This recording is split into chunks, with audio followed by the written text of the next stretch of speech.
Bismillah ve salatu ve selamu ala Resulillah ve ala alihi ve sahbihi ve men vala.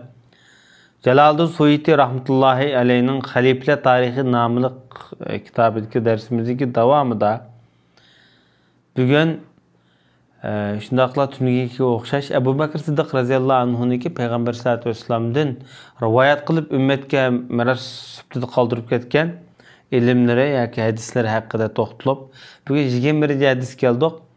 Bu hadiste Ebu Bakr Siddiq raziyallahu anhu Hajarul Asvedni söyleyip, yani Kabe'deki qara taşını söyleyip mundaq degendi. Eğer Peygamber sallallahu aleyhi ve sellem'niki seni söygenlikini kömegen bolsa men seni söymeydim dep şundaq degenken. Bu hadisi İmam Daraqutni degan bir hadis muhaddis alim xatir qaldırıp kitabida qaldırıp yazganken. Ondan başka Peygamber aleyhissalatu vesselam Ebu Bakr Siddiq raziyallahu anhu'ni Mekke ahliga Sure Baraat'ni tushgan vaqtida şunu acilaga yetkizish için elchilik evatgan. Ve mundaq bir tapalaqni tapalagan. Bundan keyin mushriklar haj qilishga bo'lmaydi. Baytullahni yalang'och tavob qilishga bo'lmaydi degan hadisni Ebu Bakr Siddiq rivoyat qilib yetkizgan. Bu hadisi İmam Ahmed rahmetullahi aleyh Musnad Ahmed namlı kitabida xatir qaldırgan. Ondan başka Peygamber aleyhissalatu vesselam mening uyum bilen minbirimning araligi cennet bağçılarından bir bağçıdır. Mening minbirim cennet töpülüklerden bir töpülükte, bir döngliktedir. Degan, yani cennetin tuproqlarida deb shunaq degan minber. Hozirgi Peygamberimizniki Mescid-i Nebevi Peygamber Mescid-i minberiniki mescidi bu. Bu hadisi İmam Ebu Ya'la öz hadis kitabida xatir qaldırgan. Ondan başka Ebu Bakr Siddiq raziyallahu anhu Peygamber aleyhissalatu vesselam bilen Ebul Haysam ibn Tihan degan Ensari sahabının uyuga bağan bola. Bu bağan jarayondagi hadisimi, yani uzun bu hadisimi rivoyat qilgan. Bu yak bağan vaqtida Rasululloh mehmon bo'lgan, bir ziyofat so'zlangan bir hadis bu. Demek mush hadisni Ebu Bakr Siddiq rivoyat qilgan, buni İmam Ebu Ya'la xatir qoldirib mangan deydi. Bundan başka altın bilen, yani o'xshash almashtirilish kerak. Kumush bilan o'xshash almashtirilish kerak. O'shq berguchi yoki o'shq berishini talab qilguchi yoki o'shq olguchi davzaqda. Bu jazon masalasida hadisni Ebu Bakr Siddiq rivoyat qilgan bo'lib, buni İmam Ebu Ya'la va Bazzar degan muhaddis olimlar o'z kitoblarida xatir qoldirgan. Bundan başka mu'minga azob bergan, ziyon yetkizgan yoki uning hil-mikr qilib oldigan odam mal'undur, la'natgardir degan hadisni Ebu Bakr Siddiq rivoyat qilgan bo'lib, buni İmam Tirmizi rahmetullahi alayh o'zining kitobida xatir qoldirgan. Bundan başka tuvandagi hadisni Ebu Bakr Siddiq rivoyat qilgan bo'lib, Peygamber sallallohu alayhi vasallam shunday deydi: "Cennet kirmaydigan bir nechta turlik odamlar bor. Birinchi bexil odam, yani başkalarga berish tegishlik haqqini bermagan odam. Wala hibbun degan aldamchi, hil-mikr, hilgar odam. Ondan başka xoin. Ondan başka özünki qullarga, xizmatkorlarga yaman nachar muomala qilgan odam. Chunki jannatga tunji bo'lib kiradigan odamlar qul bo'lib, Allohga bo'ysungan, o'zining g'o'jidariga bo'ysungan qul jannatga burun kirdi degan. Bu yer jannat kirmaydi degani mutlaq emas. Lekin ma'lum jinoyatni tukkandan keyin yoki azob tukkandan keyin yoki Allohning adolatiga erishgandan keyin yoki farziga erishgandan keyin kirdi. Bu yer jannat kirmaslik avvalan, yani mutlaqa birinchi turkumdagi jannat kirdigan kishilar qatorida kirmaydi degan bo'ldi. Bu hadisni İmam Ahmed rahmetullahi alayh o'ziniki Musnad Ahmed namlı kitabida xatir qoldirgan. Bundan başka azat qilgan odamningki azatgardiga, yani velilik, bir qulni berishdan bir odam azat qilgan bo'lsa, xo'jayin shuniki azat qilgandan keyin u kishiga bo'lgan velilik huquqi, yani azat qilgan odamga deb shunaq degan. Bu hadisni Ziyoul Maqdisi Muxtara namlı kitabida bayon qilgan ekan.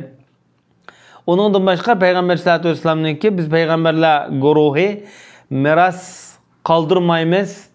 Bizinki qo'yib ketgan mal dunyolarimizning hammasi sadaqadir degan hadisni Ebu Bekir Sıddık radıyallahu anh rivayet kılgan bulup, bu hadisi İmam Bukhari rahmetullahi aleyh özün kitabıda hatır kaldırıp mangan. Bundan başka tüvenlik hadisi Ebu Bekir Sıddık radıyallahu anh rivayet kılgan bulup, bu hadiste Peygamber sallallahu aleyhi ve sellem hakikaten Allah subhanahu ve taala peygamberge bir mal dünya bergen bolsa, bundan keyin peygamber ölüp ketken bolsa, bu mal dünya şu peygamberden keyinki peygamberden makamını iş becirgen veli bir taraf kılıdı degan. Bu hadisi İmam Ebu Davud rahmetullahi aleyh özün Sunan namlı kitabında rivayet kılgan. Bunun başka bunu hadisini Ebu Bekir Sıddık rivayet kılgan bulup Peygamber sallallahu aleyhi ve sellem şunu aktaydı. Kupurdur, Allah kupurdur deydi. Özünün doğru boğan nesebiden tinip kasten başkalarını da dedi bağın. Bunda adamlarını kufur dep qargan. Bunu İmam Bezzar özünki hadis kitabında hatır kaldığan. Ondan başka Peygamber sallallahu aleyhi ve sellem'in ki sen ve senin meylin dadan üçündür diye hadisimi Ebu Bekir rivayet kılgan bulup, Ebu Bekir bunun da maksat yani bu hadis şeriflep mundaq degan. Yani bu nafaka dep şundaq düşündürgen. Yani şu beqqa şirasıqta degan maksatını düşündürüpti Ebu Bekir Sıddık'ın ki göz qarşı.